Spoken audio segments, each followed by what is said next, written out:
Joining us now on the Splash Live is Lois herself. Lois, thank you for being on the program. Glad to have you on to talk about your career at the Susan and Rabbi Harold Loss Early Childhood Center at Temple Israel. You've been there for well over a decade teaching the kids. Start off, tell us just some of your most memorable moments or experiences in being an educator for these kids so early on in their educational career. Well, first of all, I have to tell you that Temple Israel has fabulous clergy on down, and our early childhood center has wonderful director and assistant director that I work under. So this is really a team effort. It's not just me.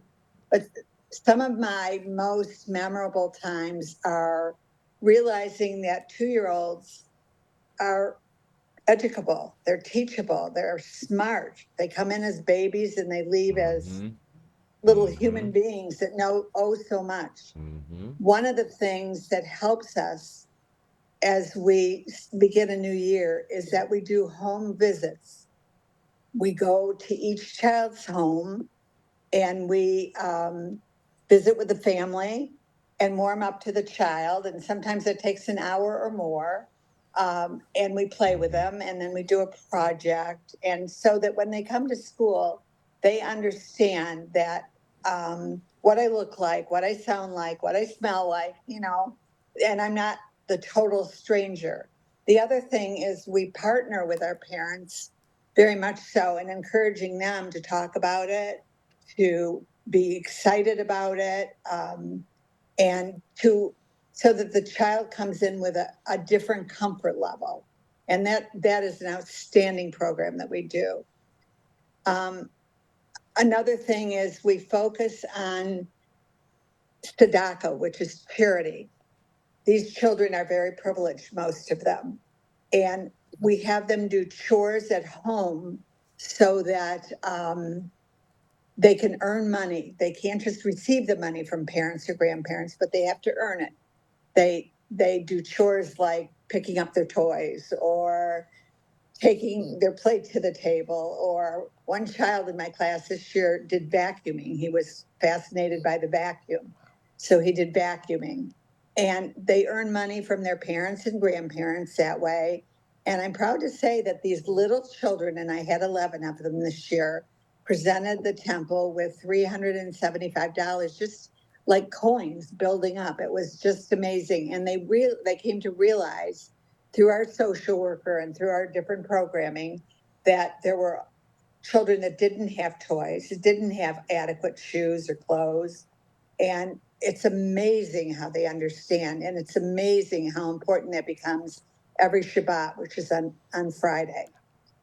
Also, I find every year I'm gratified when they barely speak English. I mean, they've been on this earth 24, 26 months, and they're able to learn Hebrew and our prayers and our customs.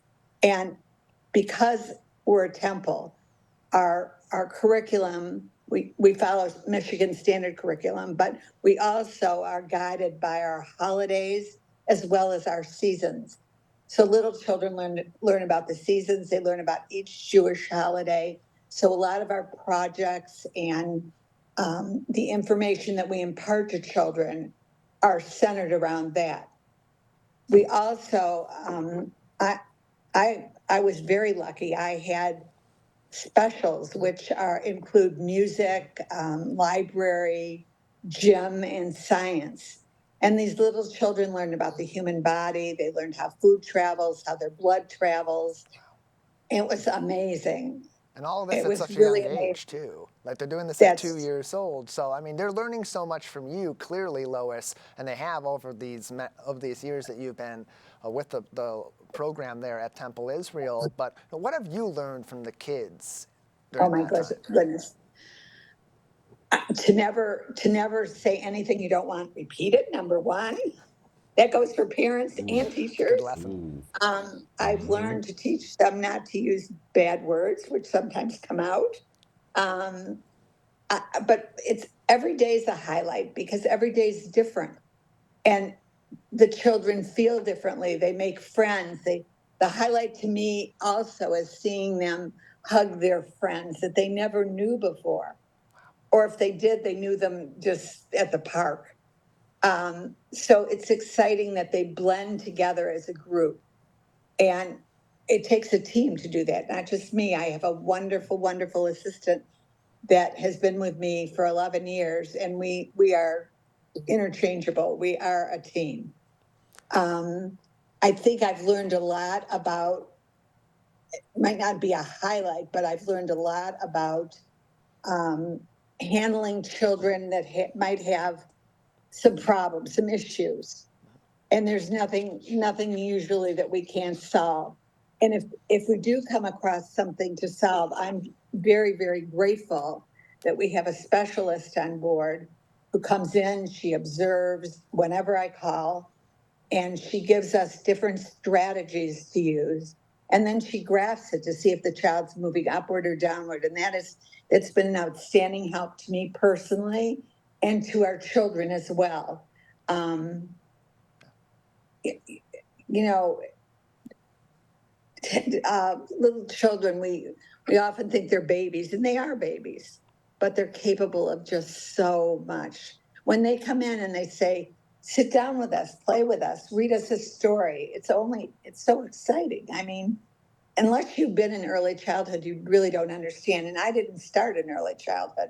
They didn't even have that when I went to college. So I've learned it over the years, and we are required, and it's also very gratifying to me to take courses. We usually take 24 hours a year of courses to improve our communication, our teaching skills. And even though we might know it, it refreshes us. And it's just been the most gratifying job I've ever had. Well, Lois, we are glad to have had you on to celebrate your illustrious career at Temple Israel, to take a look back at what the kids have certainly learned from you, what you've learned from them, and what we can continue to learn from our young people of all different ages. Thank you so much for your time. You're welcome. Thank you.